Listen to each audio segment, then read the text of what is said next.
HMS Victory lives many lives. She's a commissioned ship in Britain's Royal Navy, proud flagship of the First Sea Lord. She's the oldest surviving 18th century warship, victor of the battle that gave birth to Britain's sea power century. And, as the jewel in the crown of the National Museum of the Royal Navy, she must welcome thousands of visitors year after year, all within one massive hull. And now, 1,000 planks of that hull, Victory's wooden walls, must be removed and replaced. Where do you start? Well, as befits a giant warship, you build her a giant hangar.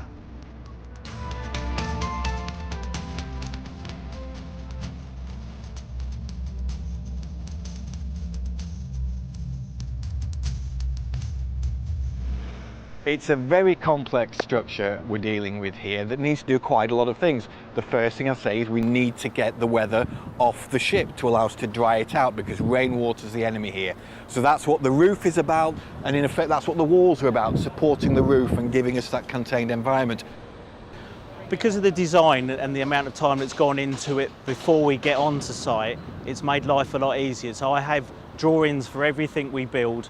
There's been a few changes once we get to site to fit the scaffold in the dock, but basically everything's designed up front, so we know what we're building, we know the kit that we're using.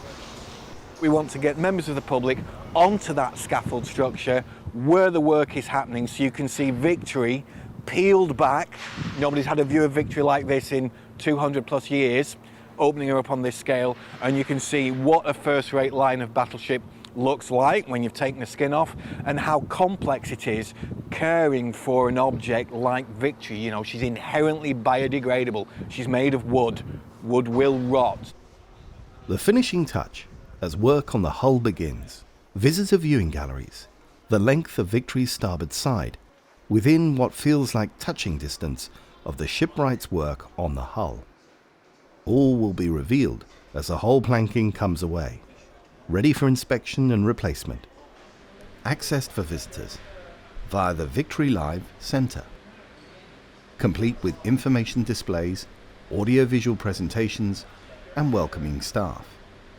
Even a selection of hard hats. It's called Victory Live for a reason, with the National Museum of the Royal Navy completely committed to keeping the ship open for visitors, whatever, whenever.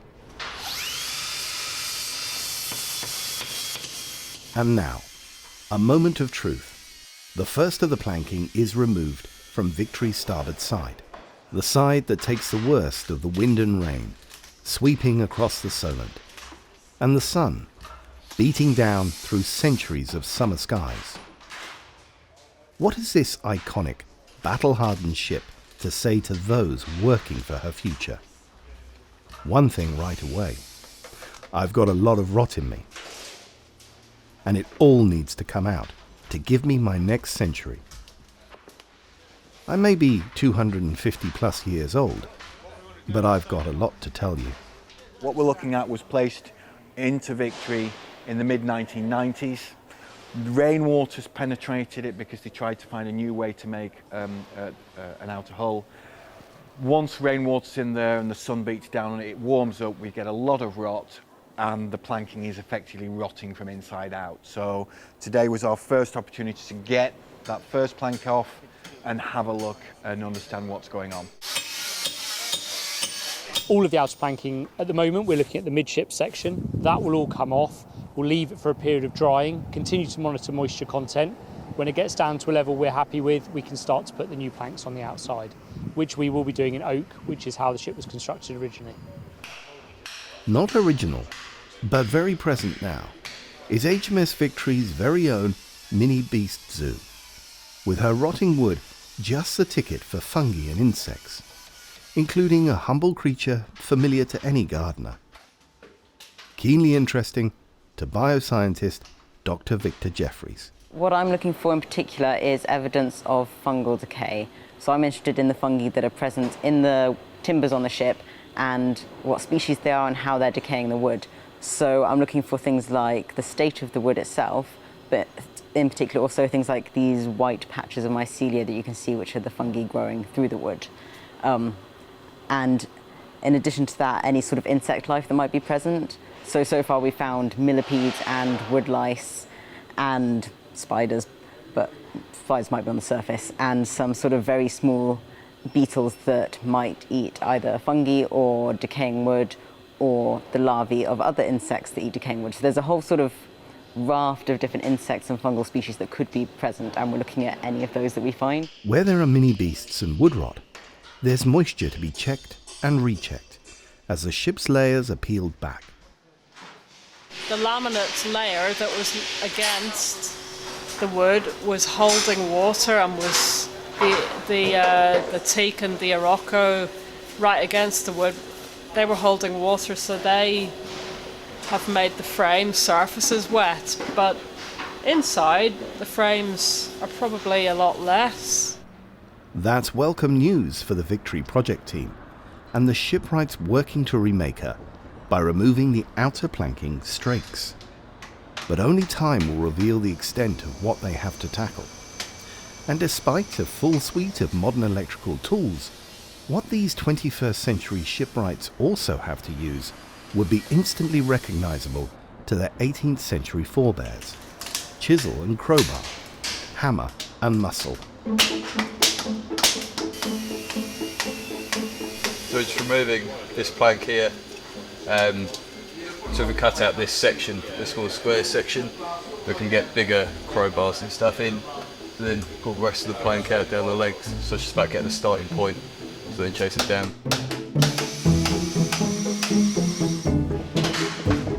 So we're looking at the whole length of this, so it will be a good couple of days' work, I reckon.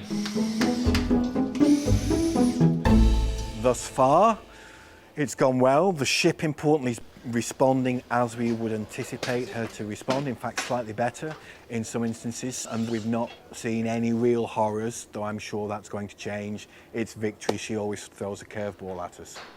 The strake work is well underway. What's happening to HMS Victory may look a touch brutal, but it's no more than she has endured when docked before.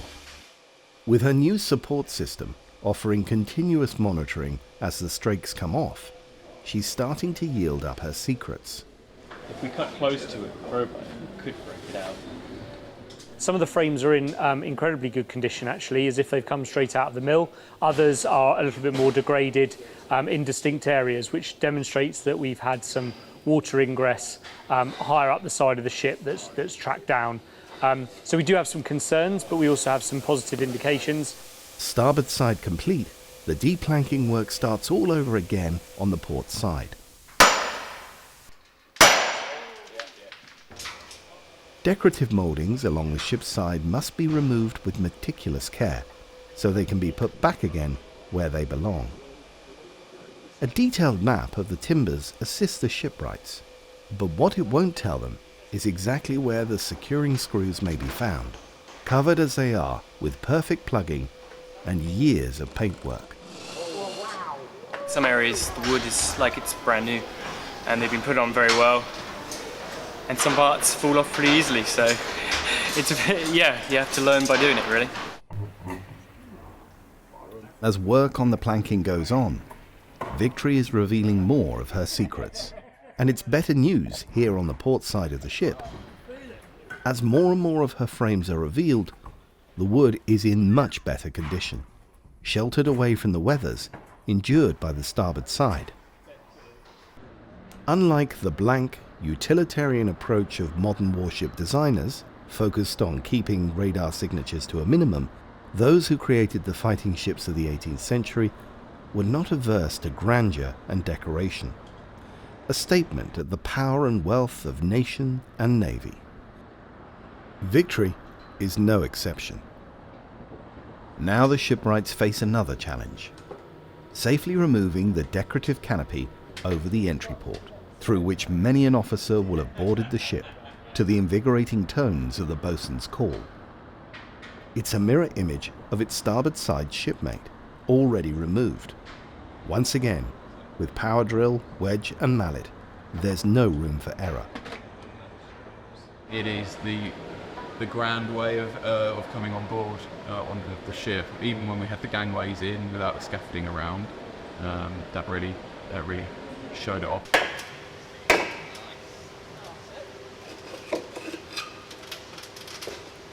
As a final part of the canopy leaves the ship, ready for conservation and restoration to Victory, another milestone in the multi-year project has been reached. A second decade of renewal is well and truly underway. I think it's been quite an interesting process for us. In broad terms, the ship's responded as had been expected, but we've had a little bit of stop and start as we've been keeping a careful eye on that movement monitoring data and the load monitoring data, and she's just responded to weights being removed in certain ways. So an interesting exercise for sure. We're entering this really exciting new phase where we're now going to start dealing with the structural issues that we found as we've removed planking, and then of course we can move on to that replanking phase. And in the National Museum of the Royal Navy's very own Cathedral of Wood, work goes on to prepare for that phase, testing selected samples of oak from managed forests in Europe. Ironically, France is a leading contender to supply Victory's new planking, with forests covering nearly a third of our nearest neighbour's landmass. A story worth telling for the ship's many French visitors. As is another important element of Victory's replanking, its environmental benefit. Lead shipwright Jimmy Green explains. This oak was all planted to be cut down, and also if you leave a tree in the forest to live its complete life cycle, once a oak tree gets beyond 150, 200 years old, it starts rotting from the centre out. You must have seen plenty of big old hollow oak trees. And as they rot, they release all the carbon they've ever stored back into the environment. So if you leave an oak tree to go through its entire cycle and go back to the earth, it won't have actually taken any long-term carbon out of the environment. Whereas if you let it get to its mature state, where it's still growing and not gone rotten, then cut it down and use that timber somewhere where it will be preserved, you're locking up that carbon, and then because it's managed, you're planting another tree in its place. And most trees take most carbon out of the atmosphere during their first 70 to 100 years of their life, and after that they slow right down. I mean, it's a real challenge, and it's one of those things you feel it definitely only comes along once in a lifetime, and it's a real honour to be involved. It really is. You know, I think all the shipwrights, everyone working on the project, whether they're shipwrights, management, archaeologists, whoever, they're all really proud to work on Victory.